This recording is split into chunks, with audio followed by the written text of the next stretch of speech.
Hey guys, according to the pamphlets in my hotel, today is Korean Thanksgiving Day. It's also Chinese Mid-Autumn Festival. And this is the biggest holiday in Korea, so nothing is open except for all the palaces. That's why today will also be known as Mikexingchen Palace Tour Day.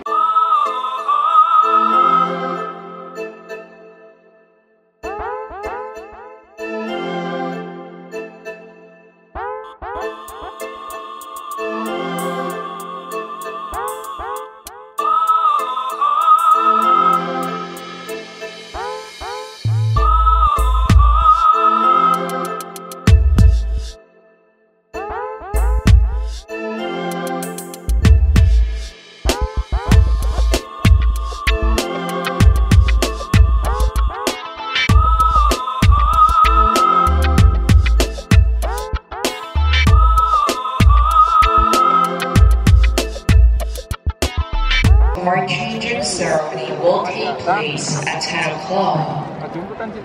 In Joseon Dynasty, security of the palace and the capital city was related to the safety of the royal family.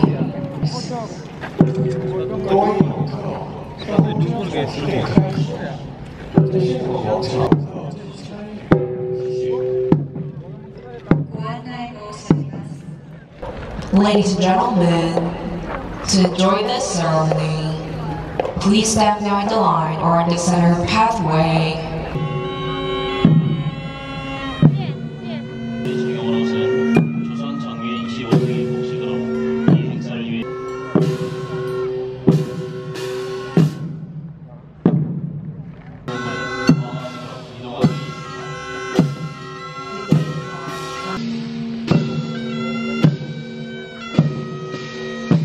다음은 관객 주문장과 부대 주문장의 근무 그대를 위한 군복을 취했습니다. I'm at the main palace in Seoul. So what you guys saw before was the ceremonial changing of the palace guards, and that's really cool. And because it's the holidays, every single palace admission fee is free. If you've been watching my videos, I mentioned this. I love castles, I love anything historic, I love palaces. And this thing, it was built, I think, in 1390, so over 700 years ago. And this is one of a few palaces I'm gonna go to today.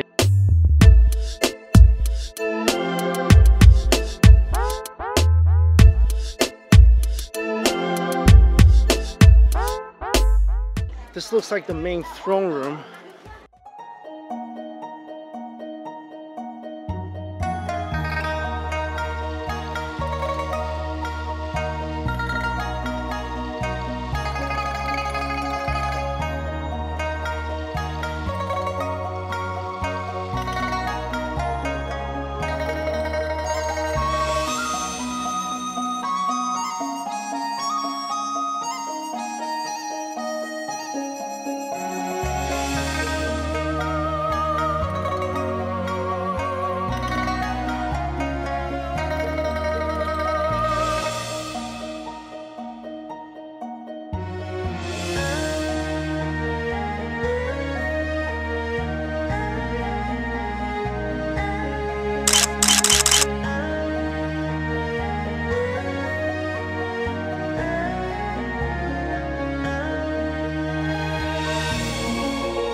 This whole area is where they make their fermented pastes and sauces, and look at all those jars. And that might be what I'm smelling right now, because I'm definitely smelling something either fermented or it's poop, and it might be coming from this little, yep, it's coming from there.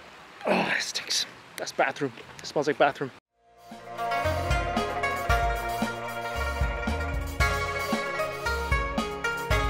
It's kind of cool that back in the day, the Korean writing system was basically the Chinese writing system, so I could read all this.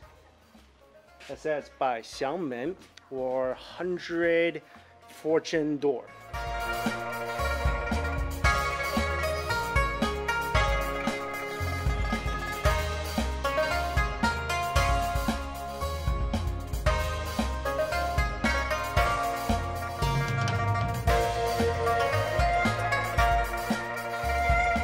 This is where the Korean Empress lived during the late 1800s. Unfortunately, this is also where she was assassinated by the Japanese.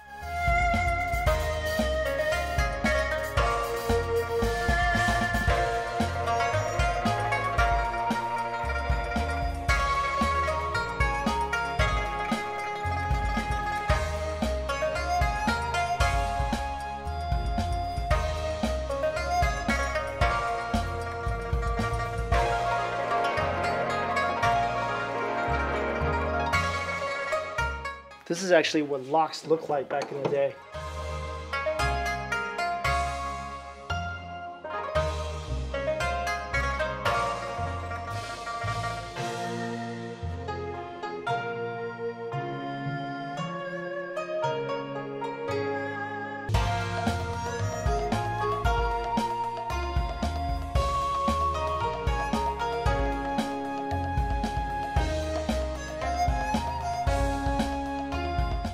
This is what kitchens used to look like. This is where people pooed in the day.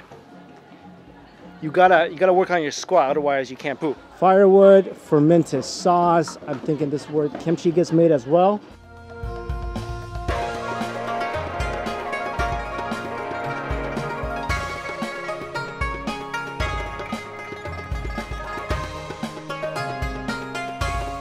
These are basically tombstones.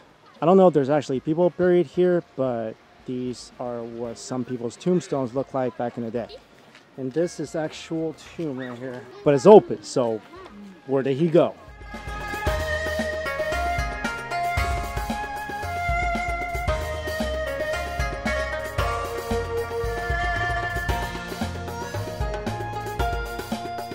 These are what we call in Chinese lingwei, or I guess the spirit markers. They pretty much represent the spirit of someone who has passed away.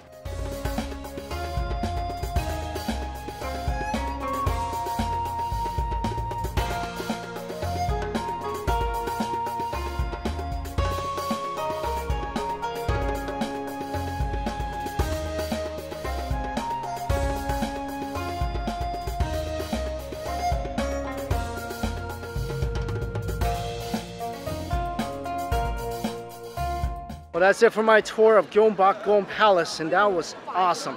That palace is majestic, it's ancient, everything I want is probably haunted. All the things I look for in an awesome castle. Let's go to the next one. One thing about South Korea is that there's barely any cabs. No cabs, very limited Ubers. I've been waiting here for about half an hour already.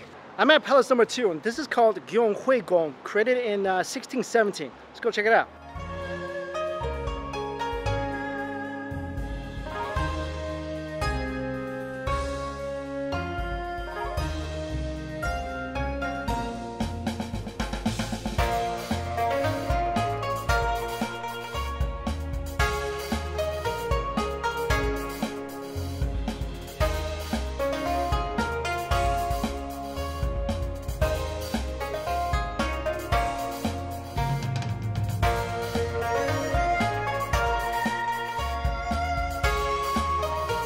This place is like a fraction of the size of the last place and not crowded at all. I think I'm one of 10 people here right now. Palace number 3, Deoksugung.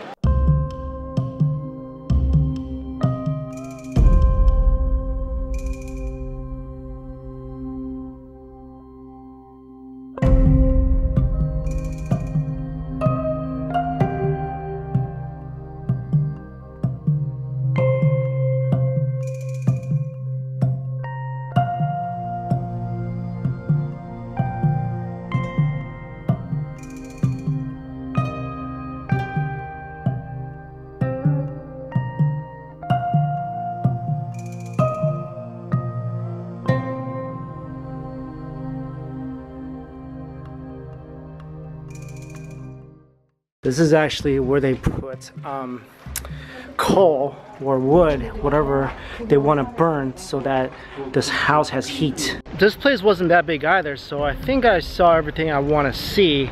Now let's go to the final 2 palaces, which are actually right next to each other. Thank you, thank you.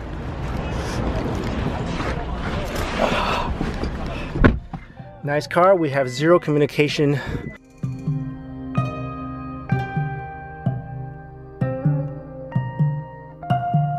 Palace number 4 is Changgyeongung, built in 1405. This is supposed to be a palace that the emperors loved more than any other palaces because of its beautiful gardens, pavilions. I guess this place is more nature-esque than any other palaces. You guys can't see this, but there are dragonflies flying around everywhere here. I love dragonflies because they eat mosquitoes, and I hate mosquitoes. And the enemy of my enemy is my friend.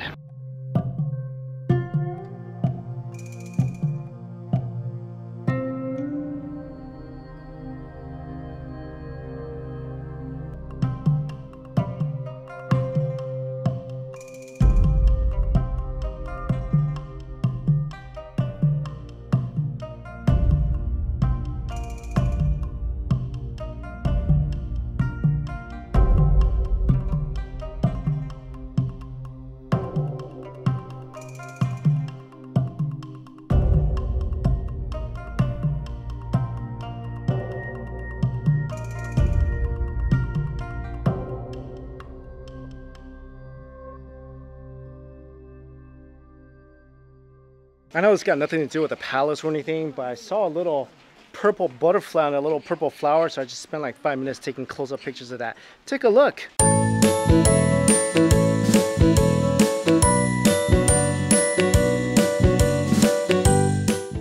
Remember when I said a couple of the palaces are connected? Well, if we go through here, we're gonna head to Changgyeongung and also take a look at the secret garden.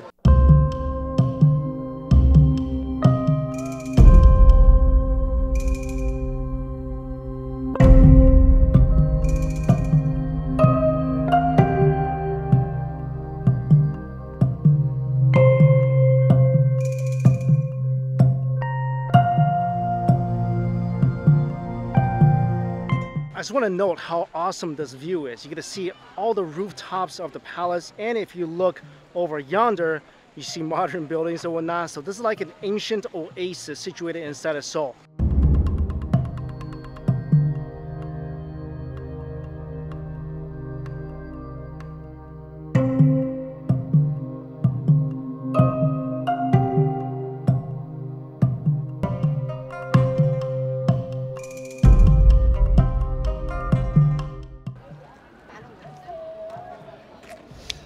Well, that's it. That was awesome. I'm exhausted. I'm still so psyched I saw all these historical buildings. This was on the top of the list of the things I wanted to do when I got into Seoul. I wish I could have spread this out into multiple days, but this trip had a pretty hectic schedule and I'm leaving tomorrow, so I only had this one day. But you know what? I'm glad I was able to see every single palace. As brief as it may be, everything is so beautiful. It really exceeded all my expectations. Well, guys, thank you all so much for following along, and I'll see you back in California. Later.